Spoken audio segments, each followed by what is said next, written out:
Our motto determine V0, I1 and I2। ठीक है, हमको ये तीनों पैरामीटर्स को डिटरमाइन करने हैं, मतलब जो I1, I2 और V0 के करस्पॉन्डिंग हमको फोकस करना है। क्लियर है? कैसे करेंगे? देखो सिंपल सा, जब भी इस टाइप की प्रॉब्लम आए तो पहला टारगेट फिक्स करो I1 को। एकदम सिंपल वे में बता रहे, तरीके बहुत सारे हैं लेकिन सबसे सिंपल, ज़्यादा कॉम्प्लिकेटेड नहीं होगा, बहुत ईजिली आप इसको फाइंड आउट कर सकते हैं। कि इसको इस साइड लाओ, फिर इसको पूरे को इस साइड लाओ और उससे आपको क्या मिल जाएगा? I1 मिलने के बाद फिर सोचेंगे क्या करना है। पहले एक स्टेप तो कर लो। यहाँ पे देखो, इसको इस साइड लाओ, तो पहले तो इट इज़ बनाओ 14, जो भी है 14 ओम, और ये कितना है 60 ओम, रहने दो इट इज़।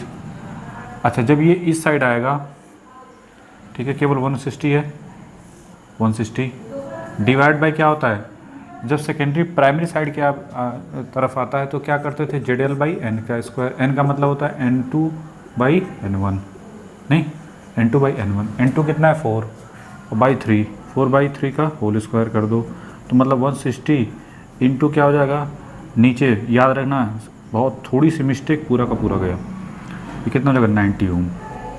तो ये पूरा हो गया 90 ओम। ठीक है, बस इस पर लगेगा। अब आते हैं इस साइड, ये 14 है, ये 60 है और ये 90 है, और यहाँ पे इसको पहले बना दो, जल्दबाजी नहीं, और इसको, ठीक है, अभी पता चलेगा क्यों हमने ये कंसेप्ट पढ़ के रखा है। 2 ओम, और यहाँ पे इट इज़ रहने दो, जो भी है आपका plus minus 24 eight the angle 0, जो भी है 24 एट द एंगल 0 वोल्ट के करस्पॉन्डिंग, कोई दिक्कत नहीं। अब ये बताइए, इसको भी यहाँ पे कितना है 1:5। आप चाहो तो इसको भी ला सकते हो, लेकिन सबसे पहले इनको सॉल्व कर लो। नहीं, अच्छा, यहाँ पे कितनी करंट है I2, यहाँ पे मान लो I0, इसमें मान लो, इसमें I0 मान लो, इसमें मान लो I3। ठीक है, ऐसे रहने दो, बाद में देख लेंगे क्या क्यों माना गया है। ठीक है, इसको मिटाना नहीं। अब आते हैं, इसको सॉल्व करो पहले छोटा को। 60 और 90 किस में है? पैरेलल। 60 इंटू 90 डिवाइड बाई कितना हो जाएगा, दोनों को ऐड कर दो, तो ये हो जाएगा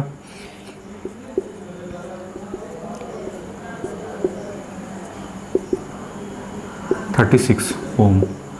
तो ये पूरा यहाँ से यहाँ तक कितना होगा 36 ओम, और 36 ओम और 14 किस में है? सीरीज़ में।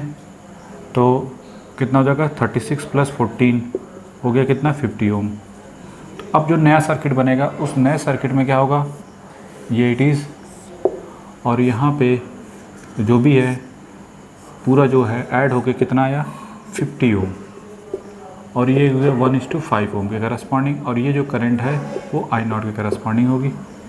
नहीं, I0 के करस्पॉन्डिंग जाएगी ना इसमें करंट, जो भी आएगा कॉम्बिनेशन, और ये हो गया 2 ओम, और यहाँ पे जो भी है इट इज़। ये सब पूरी यूनिक टेक्निक है। ठीक है चलिए नेक्स्ट टारगेट। अब क्या करेंगे, I1 हमको निकालना है।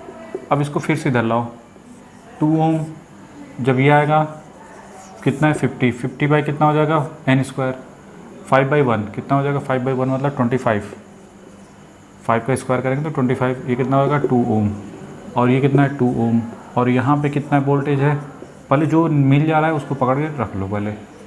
ठीक है, तो I1 की वैल्यू हो गई हमको, I1 आ गया 24 eight the angle 0 divide by 2 + 2 4, 6 at the angle 0। तो एक चीज़ तो फिक्स हो गई कि I1 की value 6 at the angle 0 ampere. नहीं, जो I1 आ गया 6 at the angle 0 ampere corresponding. Angle के साथ लिखना हो तो ये लिखेंगे। ठीक है, यहाँ तो कोई डाउट नहीं। नेक्स्ट टारगेट, यहाँ तो किसी को डाउट नहीं होना चाहिए, ऐसे तो कैसे 6 एम्पियर हो गया, इनको हटाते हैं, इनको हटाते हैं, इनको हटाते हैं। अब नेक्स्ट टारगेट क्या होगा, अगर 6 एम्पियर मिल गया तो उसकी हेल्प से यहाँ का वोल्टेज डिटरमाइन किया जा सकता है। नहीं, वैसे ठीक है, या फिर इसकी हेल्प से ये करंट डिटरमाइन की जा सकती है। बहुत सारे तरीके हैं।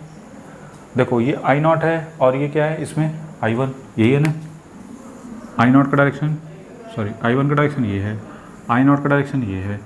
हाँ, पोलैरिटी दिखा दो, डॉट यहाँ पे और यहाँ पे भी डॉट। इसमें करंट इन कर रही है और इसमें भी करंट क्या हो रही है, इन हो रही है, देखो डॉट के करस्पॉन्डिंग। तो इस वजह से आई नॉट बाई आई वन क्या मिलेगा, नेगेटिव, कंसेप्ट के करस्पॉन्डिंग, अपने मन से नहीं। इसमें करंट, जब करंट इन कर रही हो या डॉट प्लॉट के करस्पॉन्डिंग या आउट कर रही हो, तो I one by I two जो मिलता है N two by N one corresponding, वो क्या बनता है, रेशियो नेगेटिव मिलता है, अदरवाइज पॉजिटिव होता है। तो क्या हो जाएगा, आई नॉट बाई आई वन, ये क्या मिलेगा, नेगेटिव। नेगेटिव में हमने ये लिखा है, मतलब I two by I one कुछ इस टाइप का ना, I naught by I one this equal to N one by N two, तो 1/5। तो यहाँ पे आई नॉट की वैल्यू किसके करस्पॉन्डिंग, -1/5 इंटू आई वन। तो जो भी वैल्यू आएगी 1/5 इंटू कितना हो गया, that is 6 at the angle 0। तो ये हो गया -6/5 मतलब 1.2 एट द एंगल 0। तो आई नॉट की वैल्यू हो गई, खैर आई नॉट तो निकालना नहीं, लेकिन उसकी हेल्प से हमको अदर चीज़ें मिल जाएंगी। पढ़ लिख लो इसको, यहाँ तो कोई डाउट नहीं होना चाहिए कि ऐसा तो कैसे। आई नॉट की वैल्यू कितनी होगी, -1/2 एम्पियर, ठीक है। अब हमको ये तो मिल गई करंट, अब इसकी हेल्प से हम I3 निकाल सकते हैं, नहीं, करंट डिवाइडर रूल से I3 निकल जाएगा।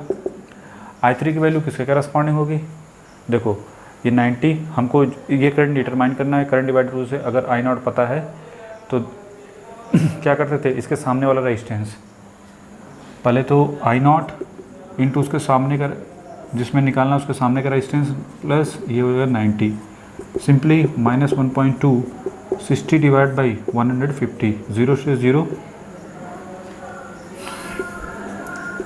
तो ये हो जाएगा माइनस ये 2.4 डिवाइड बाई 5, I3 हो गया। I3 की वैल्यू हमको मिल गई। I3 का डायरेक्शन किधर है, देखो ध्यान से, I3 किधर है, डाउनवर्ड। यहाँ पे देखो I3 ये है, और I2 किधर है, लाइक दिस वन करस्पॉन्डिंग। इसमें करंट क्या हो रही है, देखो आउट कर रही है ना, डॉट के करस्पॉन्डिंग आउट कर रही है, और इसमें भी आउट कर रही है, तो इसके यहाँ पे भी रेशियो क्या मिलेगा, नेगेटिव मिलेगा। तो मतलब I2 divide by I3 this equal to 3/4 क्या मिलेगा, नेगेटिव। तो I2 की वैल्यू हमको मिल गई कितने, -3/4 इंटू जो भी वैल्यू आई है 2.4 डिवाइड बाई 5 कर लो, नहीं ये मिलेगा I2 की वैल्यू, दैट इज 3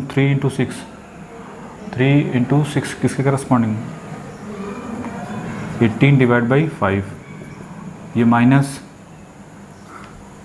ये हो जाएगा 1.8 डिवाइड बाई 5, ठीक है। तो 1.8 डिवाइड बाई 5 कर दो, कितना मिलेगा, 0.36 एम्पियर। तो हमको जो है, हमको मिल गया कि I2 की वैल्यू जो मिल गई 0.36 एम्पियर जो भी है। आई नॉट हमको कितना मिला था, एक second, I2 by I3 this equal to I3 हमको इतना है ना, तो ये भी निगेटिव था, तो ये क्या मिलेगा, पॉजिटिव हो जाएगा। तो ये पॉजिटिव I2 की value 0.36 ampere eight the angle 0 correspond लिखना चाहते हैं तो ये भी लिख सकते हैं कि I3 this equal to 0.36 at the angle 0 ampere. किसी को डाउट हो तो पूछो जल्दी से, ठीक है। अब ना नेक्स्ट टारगेट क्या होगा, सब तो मिल गया। अच्छा, V नॉट भी निकालना है। V नॉट को निकालने के बहुत सारे तरीके हो सकते हैं। एक तो तरीका यही है, आई नॉट हमको मिल चुका है, यहाँ का वोल्टेज सही से निकाल लो, करंट इंटू डायरेक्ट, नहीं V नॉट की वैल्यू किससे निकाल सकते हैं। अब देखो ये I naught 50 into I naught corresponding, ठीक है। तो 50 इंटू आई नॉट कितना है, -1.2 एट द एंगल 0 करस्पॉन्डिंग, तो ये हो जाएगा -60 वोल्ट, ठीक है। मैग्नीट्यूड वाइज 60 वोल्ट, और एंगल के करस्पॉन्ड लिखना चाहोगे तो एट द एंगल 0, ठीक है। क्लियर, सिंपली ऐसा निकाल सकते थे, ठीक है। दूसरा क्या तरीका हो सकता था, माइंड में कुछ लोगों का आता कि सर हम अगर ऐसा नहीं, इस वोल्टेज को क्या और कोई तरीका था जिससे निकाल सकते थे। तो V नॉट तो पहले लिख लो, V नॉट की वैल्यू कितनी हो गई, that is -60 eight the angle 0 volt, यहाँ से निकाल सकते थे। अब ये बताओ, अगर हम किसी तरीके से ये V1 निकाल लें, ठीक है, V1 और V2 यहाँ पे देखो डॉट पोलरिटी है, आई नॉट इसके corresponding, V not divide by V1 ये किसके करस्पॉन्डिंग होगा, it is division by this one के करस्पॉन्डिंग बात करेंगे तो क्या लिखेंगे, N2 बाई N1, इतना तो यहाँ तो कोई डाउट नहीं। हाँ, डॉट पोलैरिटी यहाँ पे क्या डिफरेंट है, दैट्स वाई यहाँ पे क्या मिलेगा, माइनस मिलेगा। इस वजह से आप सीधे V1 दिस इक्वल टू लिखना चाहें, सॉरी हाँ V1 लिखना है ना, तो V1 this equal to V0 -5, ठीक है। तो चलिए V0 की वैल्यू किसके करस्पॉन्डिंग आई थी, V0 हमारा जो था, एक सेकेंड, हमको तो V0 ही डिटरमाइन करना ना, तो V1 हमको निकालना पड़ेगा। अगर ये मेथड अप्लाई करते हैं तो V1 हमको निकालना पड़ेगा। V1 निकालने के लिए इस लूप में घूम जाओ, -24 eight the angle 0 + 2 into I1 + V1 this भी इक्वल टू 0। तो V1 आपको मिल जाएगा -24 eight the angle 0 -2 into I1, तो 24 एट द एंगल 0 -2 I1 की वैल्यू किसके करस्पॉन्डिंग है, what about I1 this equal to 6 at the angle 0 corresponding. तो ये हो जाएगा 24 - 12 दैट इज़ 12 वोल्ट, ये आएगा 12 वोल्ट। तो आपको क्या करना पड़ेगा, V0 this equal to -5 into V1, तो -5 इंटू ये कितना है 12 एट द एंगल 0, देखो सेम आया कि नहीं आया, -60 वोल्ट, ठीक है। इससे भी दोनों से ही क्या आएगा, सेम आएगा। तो इस टाइप की प्रॉब्लम को करने के लिए सबसे आसान तरीका क्या होता है, पूरे सर्किट को किधर लाओ, प्राइमरी साइड में, मतलब यहाँ पे लाओ, और उससे हमको I1 मिल जाएगा। I1 निकलने के बाद फिर आप करंट डिवाइडर रूल दुनिया भर का जो भी पूछता है उसके करस्पॉन्डिंग आप निकाल सकते हो। बना लो इसको जल्दी से, ठीक है।